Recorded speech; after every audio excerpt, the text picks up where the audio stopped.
Well, Sabrina itu waktu itu kita nggak sengaja. Jadi aku ketemu dengan Pak Gea itu nggak sengaja. Dia nelpon, kita ketemuan di stasiun. Saya ingat kita ketemuan di stasiun, terus kita langsung berangkat ke Jakarta waktu itu. Ya aku tuh percaya aja gitu. Untung dia orang baik.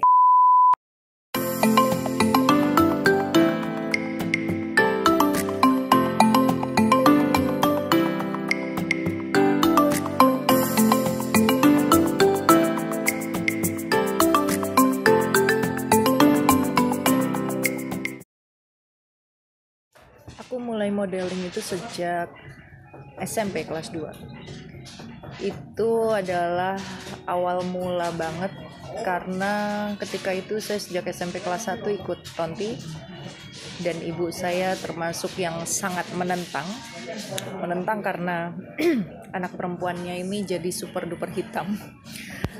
Sampai akhirnya cara yang diambil ibu adalah memasukkanku ke sekolah modeling. Aku tidak bisa bilang aku terpaksa karena aku menikmati itu dan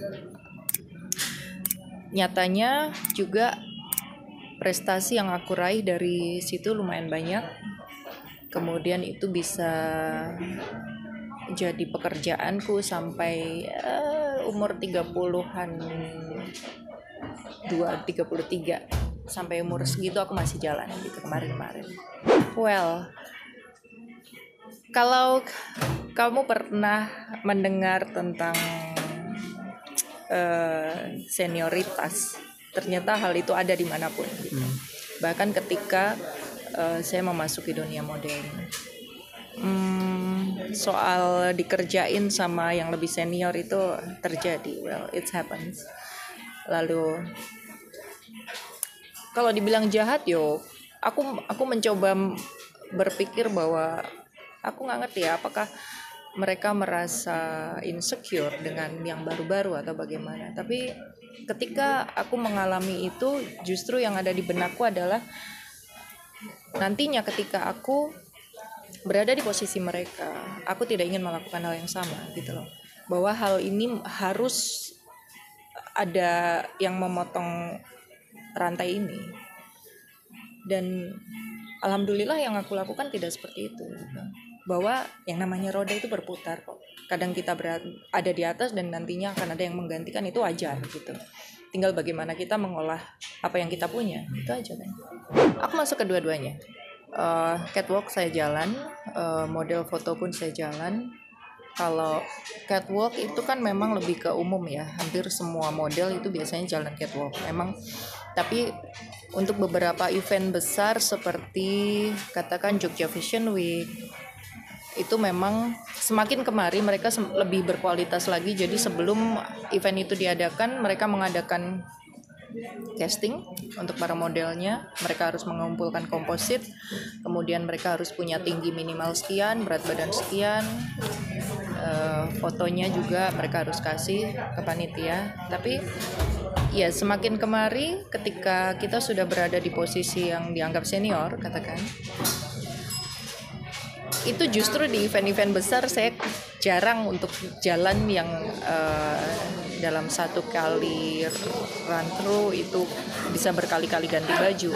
Tapi justru di situ malah lebih enak karena kita jalan untuk sebagai model edisional. Sedangkan model edisional itu kita jalan cuman satu kali dalam satu kali event show, tapi untuk satu desainer saja, tapi itu eksklusif gitu loh. Jadi biasa kita akan keluar di first face atau enggak gongnya, tapi itu asik. Sekarang kalau diminta mungkin saya sudah kurang menikmati karena ya aku merasa aku sudah nggak stamina aku nggak sekuat dulu. Kalau dulu mau jalan berapa kali pakai heels setinggi itu pun ayo gitu loh. Karena model itu ketika kita jalan satu kali blocking, kemudian kita selesai satu blocking kita masuk, itu hanya ada jeda sekitar 5-10 menit untuk berganti baju. Dan itu di belakang crowdednya luar biasa, itu stresnya. Kita udah gak mikir kanan kiri, buka baju aja yang kayak gitu. Memang kemarin sempat ada yang nawarin lagi, tapi saya bilang saya sudah berhijab. mereka bilang, oh nggak apa-apa deh, aku tetap pengen kamu jalan, tak cariin ini ya untuk desainer yang modest katanya gitu. Oh ya sudah, kalau bisa seperti itu nggak apa-apa. Tapi belum sampai kesampaian kemarin. Kemudian ada masalah apa saya lupa. Kalau berapa tahunnya, puluhan tahun kurasa ya, 20-an tahun loh kurasa, karena kayaknya aku mulai dari umur sekitar 13 tahun. I'm now 37. Gitu. Modelnya adalah percaya diri dan profesionalitas. Itu aja. Yang lain-lain kayak kalau tinggi harus ya, kecuali untuk foto, karena untuk model foto itu nggak harus tinggi. Tapi untuk runway mostly mereka minta yang tinggi gitu. Kalau untuk cantik enggak, karena semakin kemari kalau kamu melihat, kamu menemukan banyak model-model yang nggak cantik tapi dia bagus sekali. Tapi kalau mau bilang yang mana sih model nggak cantik, kalau kita berbicara soal perempuan, nggak ada perempuan nggak cantik menurutku. Itu tinggal bagaimana sudut pandang orang dan selera ya. Selera orang berbeda-beda. Tapi cantik itu nomor kesekian. Yang jelas profesionalitas. Karena ketika kamu tidak profesional, kamu terlambat datang latihan atau tidak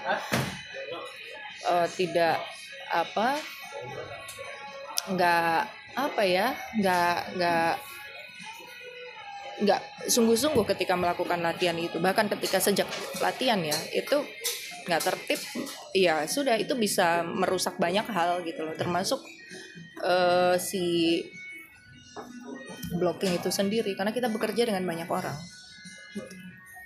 Banyak sekali yang bisa melanjutkan ke yang lainnya dari sini, karena kan kita lihat banyak sekali dari model dia jadi main film, jadi kalau penyanyi aku belum nemu ya, siapa aku belum nemu. Kemudian apa lagi ya, main lebih ke dunia peran ya mungkin banyaknya. Tapi itu kembali lagi bagaimana kita bisa menguasai apa yang ditawarkan gitu. Ketika dari model ke dunia peran tetap ada perbedaan kan di situ. Karena di model itu kita mesti melakukan apa yang desainer itu minta. Aku pengen looknya begini, no smile, atau aku pengen kamu yang super ceria gitu. Ketika berjalan pun harus senyummu lebar gitu. Nah, ketika di dunia peran kita kan harus menyesuaikan dengan apa yang tertulis di naskah. Ada bisnis acting di situ. Kalau misal sekadar cantik tapi dari actingnya biasa aja, mungkin ya nggak akan lama juga, ya kan? Itu aja sih. Karena di kampus kan aku ambil jurusannya manajemen pemberitaan ya, jadi lebih ke news. Kalau dunia peran saya sempat ikut teater waktu SMA. Selain itu juga saya sempat ikut pelatihan acting beberapa kali sebelum itu, yang mana waktu itu malah nggak jadi syuting, tapi akhirnya aku malah syuting sama produksi yang lainnya gitu, rumah produksi lain yang kayak gitu. Acting itu bisa diasah menurutku. Acting itu bisa diasah, kayak aku percaya bahwa suara seorang penyanyi itu juga bisa diasah gitu. Karena coba kalau dilihat, aku pernah nonton awal-awal BCL nyanyi, dia bareng Ari Lasso, aku ingat waktu itu, dan dia sempat ada fals yang aku, oh my god.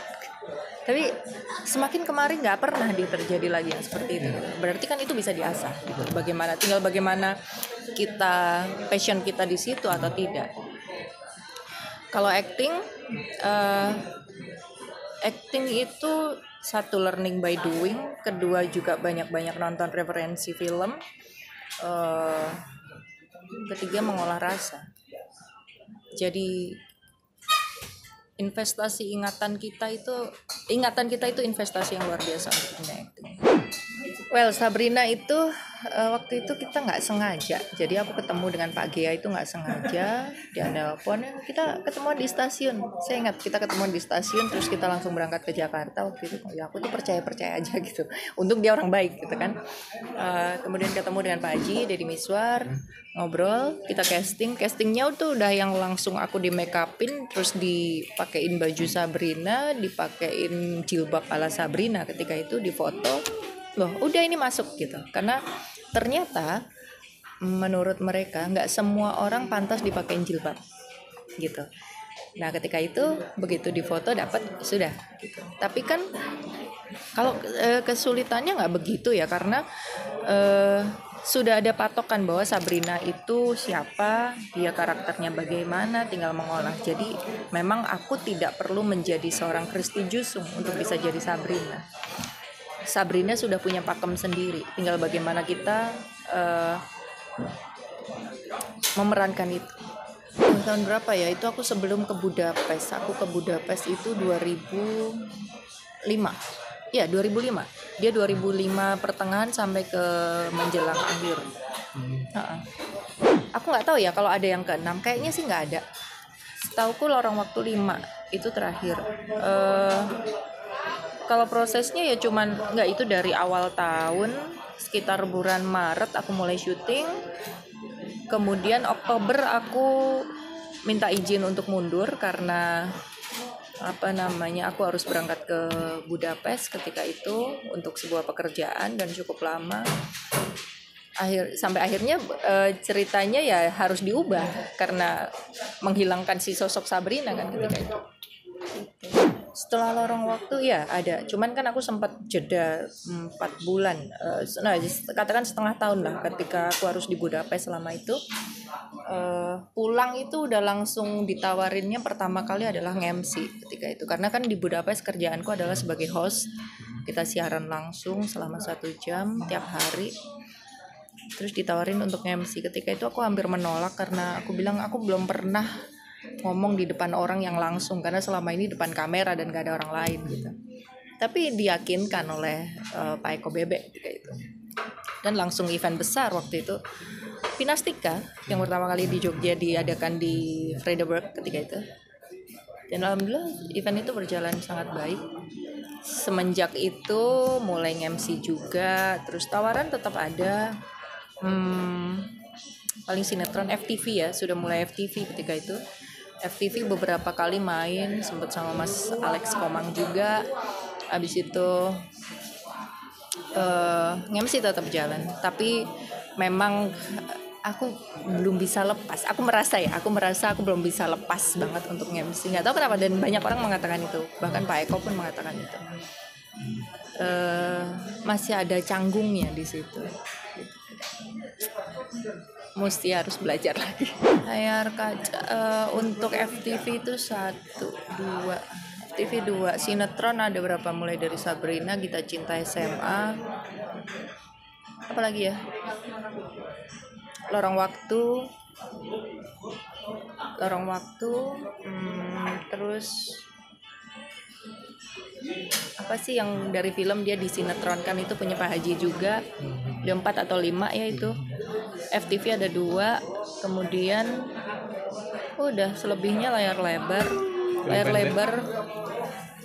film pendek. Iya, film indie ada, aku main di Silent Night. Apalagi filmnya Fajar aku sempat main, Mati Bujang Tengah Malam, MBTM. Kemudian sudah itu aja. Layar lebar sama Mas Hanung 2 kali, tapi itu pun cameo.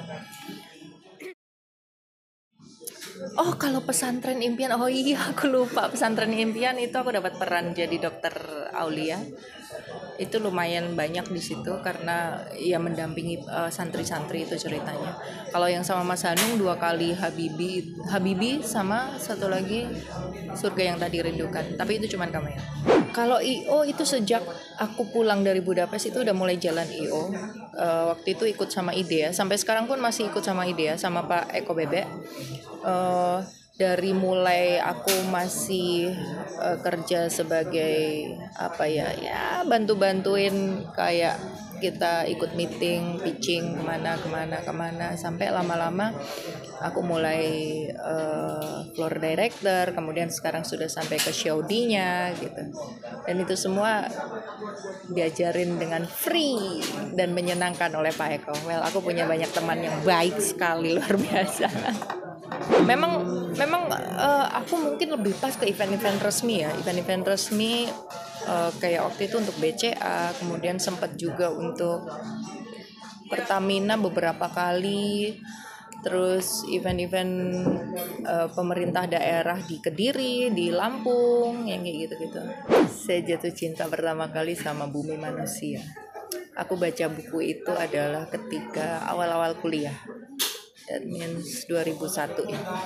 Saya sudah mulai baca sejak SMA, tapi SMA itu bacaanku masih terlalu berat. Ketika itu aku masih kurang menikmati, tapi memang dicekokinnya yang kayak gituan. Jadi kayak Second Sex-nya Simone de Beauvoir, terus feminisme versus teknologi yang kayak gitu.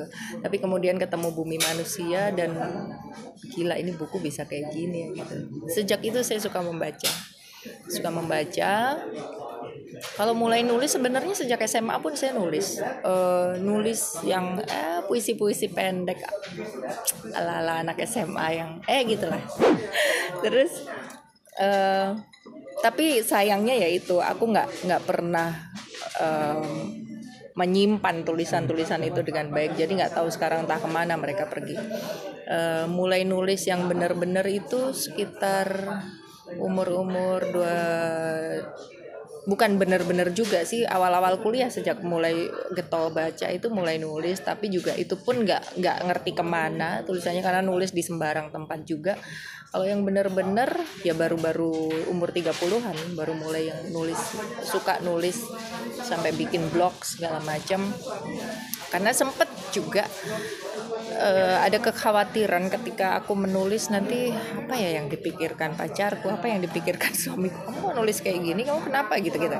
Tapi ternyata malah dia sendiri yang ngasih solusi bahwa kalau kamu memang benar-benar menyukai menulis, ya buatlah blogs, karena blogs itu tempat untuk orang menulis memang gitu. Jadi orang nggak bisa menjudge kamu seenaknya seperti itu. Oh wow, ya sudah, sejak itu aku bikin blogs, cuman memang nggak begitu keurus, karena aku memang nulis bisa di mana aja, kapan saja.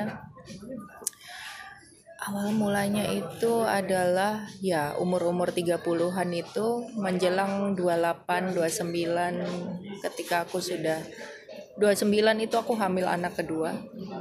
Itu udah mulai aku hamil anak kedua itu masih jalan catwalk waktu itu, sampai umur 4 bulan aku masih jalan catwalk. 7 bulan bahkan aku ditawarin show waktu itu. Tapi kemudian aku merasa jenuh dengan pekerjaan itu. Ibaratnya kayak catwalk itu lubangnya di mana aja aku udah hafal gitu. Jadi aku butuh api yang lain, yang aku butuh sesuatu yang bisa fire me up. Tapi kemudian menekuni menulis itu nikmat rasanya. Dari situ aku mulai aku punya semangat yang lain lagi untuk bekerjakan. Sejak awal ketika ditawarin syuting di Jakarta pun ya mulai dari Lorong Waktu, kemudian apa sih itu, aku lupa judulnya, sinetron itu aku sudah mengatakan kepada tim produksi bahwa aku memang tidak mau tinggal di Jakarta. Jadi yang akan kulakukan adalah melaju Yogyakarta. Tapi mereka setuju, mereka tetap oke dengan kesepakatan bahwa aku minta jadwal syutingku itu dipadatkan. Ketika dalam 1 minggu mereka bisa membuat 3 episode, aku minta syutingku itu dipadatkan dalam 1 atau 2 hari. Jadi 1 atau 2 hari itu, dalam 1-2 hari itu full ngerjain scene-scene yang ada aku gitu. Dan mereka oke dengan itu. Jadi aku sekedar ngekos di Jakarta selama beberapa bulan. Setelah selesai syuting aku kembali lagi ke Jogja. Karena memang nggak tahu kenapa aku ngerasa nggak nyaman tinggal di sana. Kota itu hanya enak untuk disinggahi beberapa saat saja, tidak untuk berlama-lama. Ya betul, menurutku sih. Aku tuh sampai sempat ditawarin untuk jadi news anchor di salah satu TV swasta di Jakarta. Ketika itu jawabanku adalah saya mau, tapi news anchor itu kan harus tinggal di Jakarta Mbak, setahu saya. Aku bilang, iya sih Mbak, memang. Ya aku nggak mau begitu, saya bilang. Terus kata dia gini, ya udah Mbak, nggak apa-apa, tapi boleh nggak kalau Mbak Vika tetap ngirimin CV dan CV-nya ke kami gitu lewat email gitu, karena ini referensi untuk ngajakin Mbak Vika ini bagus gitu. Oh ya sudah, saya kirim ya CV. Begitu aku kirim CV, seminggu kemudian mereka nelpon, mengatakan bahwa tidak bisa kalau aku, ya saya sudah bilang sejak awal karena saya nggak mau tinggal di Jakarta. Saya punya 2 anak di Jogja yang aku nggak mau mereka move ke Jakarta. Aku pengen mereka tetap di sini dan saya nggak bisa terlalu jauh terlalu lama dari mereka. Itu aja. Ya sudah, aku lepas gitu. Karena juga aku pikir aku ini perempuan, aku punya suami. Apa yang aku hasilkan itu untuk aku senang-senang aja sih. Maksudku lebih ke aku melakukannya karena aku suka, bukan karena aku butuh gitu. Itu aja. Well, aku menikah tahun 2006. Kemudian punya anak 2 tahun kemudian. Ketika itu aku merasa dan aku masih jalan modeling ya waktu itu. Aku sempat ngerasa stres, kewalahan punya anak kayak gini gitu. Tapi ya lagi-lagi kemudian aku berpikir oke, ini kami berdua, aku dan anakku maksudnya, sama-sama sedang belajar. Yang satu belajar jadi ibu, satu lagi belajar jadi anak gitu. Karena dia masih bayi. Ya sudahlah, mari aku pikir ya mari kita bekerja sama. Stres pasti nggak mungkin kalau ada perempuan bilang jadi ibu itu fun. Oke, fun, tapi bagiku ya yang biasa nggak biasa mengerjakan hal-hal seperti itu, aku merasa aku butuh ke kafe, aku butuh nongkrong yang kayak gitu. Kadang hal-hal itu hilang dari yang biasanya aku miliki. Kalau asik-asik memang itu tantangan paling besar dalam hidupku itu jadi ibu gitu. Bagaimana aku bisa membuat anak-anak ini harus lebih baik dari aku nantinya, karena kan aku ngerasa aku bukan orang baik gitu.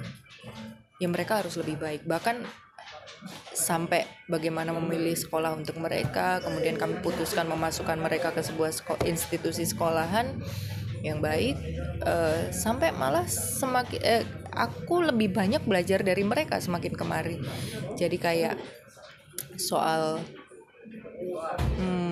awal-awal anak-anakku masih kecil itu aku masih pergi dengan celana jeans sobek-sobek dalam gitu. Kan aku nanya, kok ibu pergi pakai celana sobek-sobek, kata gitu. Ibunya drama. Ibunya drama, memang suka ngerjain mereka. Aku bilang, iya ibu tuh nggak punya uang buat beli celana. Aduh kasihan, aku jahitin ya celananya. Jangan dijahit, ini beli mahal karena sobek gue gitu. Tapi akhirnya sampai semakin kemarin kenapa aku berhijab juga belum lama. Itu pun karena lama kelamaan nggak enak juga sama anak-anak ini ketika mereka setiap kali mau keluar maunya berhijab gitu. Mereka tahu hukum-hukumnya gitu. Akhirnya lama-lama aku harus mulai membiasakan diri untuk ini, kalau memang tujuanku adalah mereka harus lebih baik daripada aku gitu kan. Meskipun mau nggak mau aku banyak belajar dari mereka gitu. Tapi aku memang tidak pernah berusaha untuk jadi ibu yang sempurna. Well, itu nggak mungkin, terlalu sulit. Minimal aku bisa jadi ibu yang asik buat mereka. Itu aja. Ya karena kesukaanku membaca, ya jadi membaca dan menulis itu yang sekarang aku tekuni ya. Membacakan puisi-puisi juga aku suka gitu.